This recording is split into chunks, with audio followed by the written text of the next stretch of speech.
السلام علیکم ناظرین، میں ہوں وقار احمد اور آپ دیکھ رہے ہیں مائنڈ میٹرز۔ ظفر اقبال وٹو صاحب جو کہ آبی وسائل کے حوالے سے ماہر ہیں، ان سے ہم نے 2 سیگمنٹس کیے تھے۔ اوورال پاکستان کی جو عمومی ایک صورتحال ہے پانی کے حوالے سے، اور دوسرا جو ان کے ساتھ سیگمنٹ کیا تھا وہ بارشی جو پانی ہے، ایک بہت بڑا ذریعہ ہے پاکستان میں، اس کے ساتھ ہم کیا کر رہے ہیں اور کیا کرنا چاہیے۔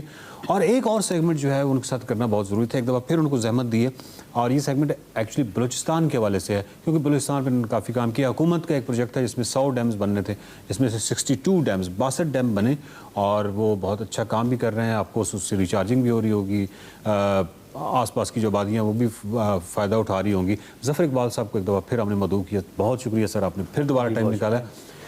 بلوچستان کیسے ڈیفرنٹ ہے، اسپیشلی اگر ہم بات کریں ذرائع کے حوالے سے، جو آبی ذرائع ہیں اس کے حوالے سے، پورے پاکستان باقی سے؟ جی، پہلے تو اس کے لیے بلوچستان کو ہمیں سمجھنا ہوگا۔ جو بلوچستان کا صوبہ ہے اس کی اگر آپ لینڈ ماس یا لینڈ ایریا کی بات کریں تو پاکستان کے باقی تمام صوبوں کو اکٹھا کر لیں تو جتنا لینڈ ایریا بنتا ہے اکیلے بلوچستان کا ہوتا ہے 44% جو ہے بلوچستان جو ہے وہ پورے پاکستان کا ہے۔ اب اتنے بڑے ایریا میں ہمارے پورے ملک کی صرف 5% آبادی رہتی ہے، تو آپ امیجن کر سکتے ہیں کہ کتنے دور دراز علاقے ہوں گے۔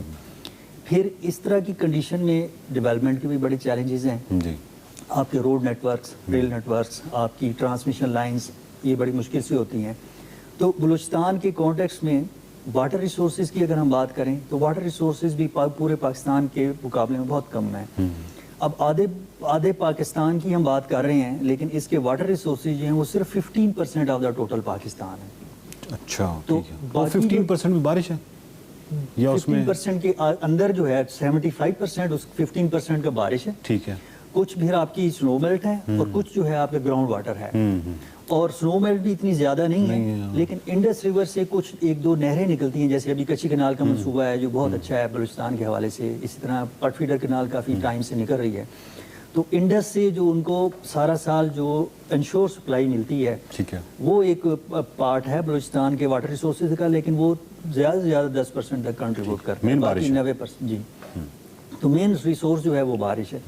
اب بارش کی بھی یہ ہے کہ وہ ایک تو مقدار بہت کم ہے، دوسرا آپ کو بارش کو پریڈکٹ نہیں کر سکتے کہ کس وقت کہاں ہوگی، کتنا بڑا ایریا ہے اور کتنی مقدار میں ہوگی۔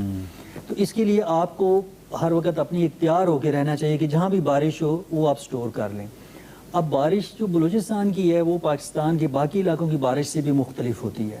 ہمارے باقی پاکستان میں مونسون کی بارشیں زیادہ ہوتی ہیں، 3 مہینوں میں جون جولائی اگست میں ہو جاتی ہیں 70-80% بارشیں، اور باقی بھی سردیوں میں ہلکی پھلکی بارشیں چلتی رہتی ہیں 15-20%۔ لیکن بلوچستان کی جو بارشیں ہوتی ہیں وہ بہت شارٹ ٹرم ہوتی ہیں اور بہت زیادہ مقدار میں ہوتی ہیں۔ اچھا، تیز ہوتی ہیں، بہت تیز ہوتی ہے، اور چونکہ وہ ہلی ایریا ہے، پہاڑی علاقہ ہے، اور وہ اتنی تیزی سے پانی آتا ہے کہ 2-3-4 گھنٹے میں وہ وہاں سے گزر جاتا ہے، اور اس پانی کو کنٹرول کرنے کا، اس پانی کو دریا سے باہر نکال کے کھیتوں تک پہنچانے کا کوئی انتظام نہیں ہوتا۔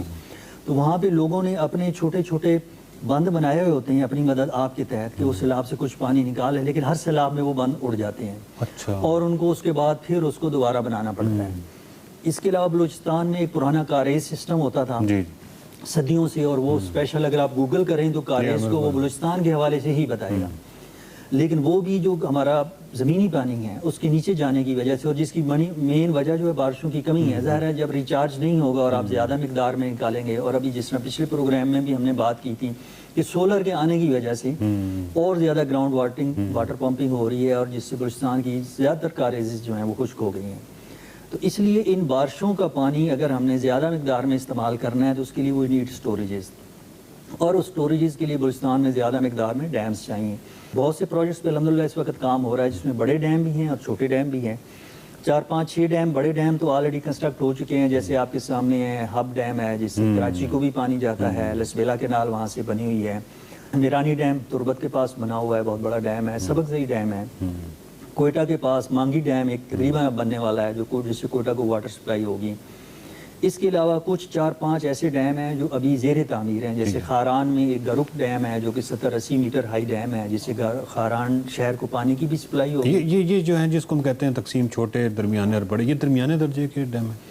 نہیں، یہ بڑے ڈیم ہیں جو world commission of large dam ہے جسے آئی کولڈ کہتے ہیں، اس کی ڈیفینیشن کے مطابق جو بھی ڈیم 50 فٹ سے زیادہ بلند ہو جائے اس کو بڑے ڈیم. اور بڑا ڈیم کی کلاسیفیکیشن کی وجہ بھی یہ ہوتی ہے کہ اس کے لیے پھر آپ کو بڑے خصوصی انتظامات کرنے پڑتے ہیں رسک کو ریڈیوس کرنے کے لیے, ڈیزائن کے لیے, تعمیر کے لیے. جی تو یہ بلوچستان میں اس وقت 10 سے زیادہ جو بڑے ڈیم ہیں وہ تقریباً 5-6 بن چکے ہیں اور 5-6 پہ کام. یہ 100 ڈیمز کا حصہ تھے یا وہ 100 ڈیمز؟ نہیں, جو 100 ڈیمز ہیں وہ اسمال ڈیمز, وہ اسمال ڈیمز, وہ لارج ڈیم میں نہیں آتے. جو 100 ڈیم کا پروجیکٹ ہے بیسیکلی اس کا کنسیپٹ اور ہے. اس کا کنسیپٹ زمینی پانی کا جو ریچارج ہے, گراؤنڈ واٹر کا جو ریچارج ہے, وہ پہلا کنسیپٹ ہے. کیونکہ بلوچستان میں بڑے شہروں سے آپ باہر نکل جائیں, جو چند کوئٹہ اور لورالائی یا جو خزدار کے جو بڑے شہر ہیں, تو باقی علاقوں میں بہت کم آبادی ہے اور بہت دور دور ہے.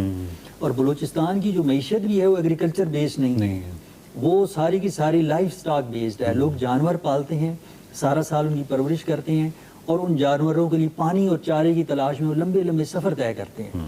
تو ان ڈیموں کے جو بنیادی مقاصد تھے, گراؤنڈ واٹر کا ریچارج بھی تھا, پھر یہ تھا کہ چھوٹے چھوٹے پانی کے ذخیرے بنا دیے جائیں تاکہ بارش سے جو 2-4 گھنٹوں میں پانی چلا جاتا ہے اور نیچے جا کے ایک گاؤں کو ہٹ کرتا ہے یا آپ کے پل وغیرہ تباہ کرتا ہے, وہ بھی بچ جائیں گے.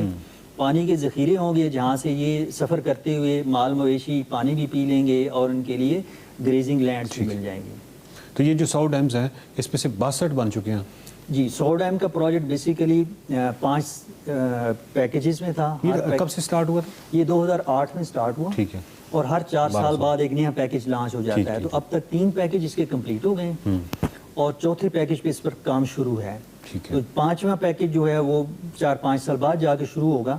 تو اس کی کمپلیشن کے ساتھ ہی 100 ڈیم مکمل ہو جائیں گے. لیکن اس وقت 62 ڈیمز جو ہیں وہ کمپلیٹ ہو چکے ہیں اور پانی ان میں جب بھی بارش ہوتی ہے آتا ہے اور وہ استعمال ہو رہے ہیں لوگوں کے فائدے کے لیے. اس کو آپ کتنی بڑی کامیابی سمجھتے ہیں جب یہ 100 ڈیمز پورے ہو جائیں؟ ایک پہلا یہ ہے بڑے جو 10 ڈیمز ہیں وہ بھی بن جائیں, تو آپ کیا سمجھتے ہیں کہ بلوچستان کی تقدیر یہ کس حد تک اس پہ اثرات ہوں گے, اس کی معاشیات پہ اوورال؟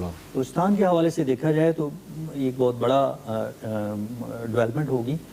بلوچستان کی جو واٹر ریسورسز کی ٹوٹل جو ہے وہ 21 ملین ایکڑ فیٹ کے قریب ہے, جس میں سے تقریباً 18-19 ملین ایکڑ فیٹ سرفیس واٹر ہوتا ہے. 100 ڈیم کا پروجیکٹ جب کمپلیٹ ہوگا تو یہ 1 ملین ایکڑ فیٹ سے زیادہ کا آپ کو سٹوریج پرووائڈ کر دے گا. لیکن سٹوریج سے زیادہ اس پروجیکٹ کی جو کامیابی ہے ڈیولپمنٹ پوائنٹ آف ویو سے, کہ آپ پورے صوبے کے 100 مقامات پہ آپ نے پانی کے ذخائر بنا دیے, گراؤنڈ واٹر کو ریچارج کر دیا. اچھا, جہاں پہ یہ ڈیم بنتے ہیں وہاں پہ آف کورس ایکسیس روڈ بنتے ہیں. بہت شکریہ ظفر صاحب.